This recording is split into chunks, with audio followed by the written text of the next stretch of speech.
Let's see how to integrate this trigonometric function.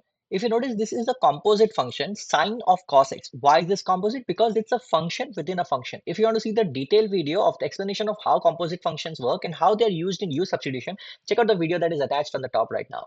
All right, but remember that this is a composite function, and in order to integrate composite functions, we have to use use substitution, which is nothing but reverse of kind of chain rule in differentiation. Okay, if you notice here, the composite part, the cos x, the differentiation of cos x is nothing but minus sin x, and that sin x is present. Minus is not present, but we can easily manage that minus sign.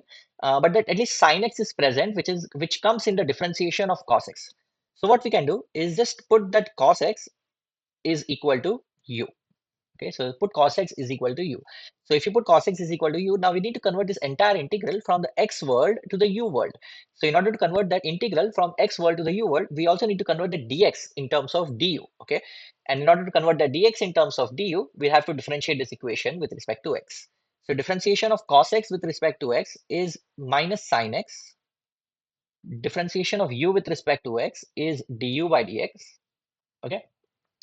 Now notice carefully, this sin x which is present here times dx is getting generated over here. Sin x times of dx. So we can just multiply the dx on the left hand side. So we have sin x times dx is equal to, and just shift that minus on the other side. This will become minus du. Okay. So we have that sin x times dx, sin x times dx as minus du. I hope that makes sense. This is the equation that we'll use to convert the dx in terms of du. Okay. So let's see what do we get. So we have sin x times dx. This is minus du. Okay. And sine of cos x is nothing but sine of u, because we are putting cos x is equal to u. Basically, what we did is converted that integral from the x world to the u world. Okay. Now this minus is constant can be taken out of integration. So we have minus integral of sine u du. Okay. Now integral of sine u, so integral of sine u is nothing but minus cos u. Okay, and this, so we have this minus sign already.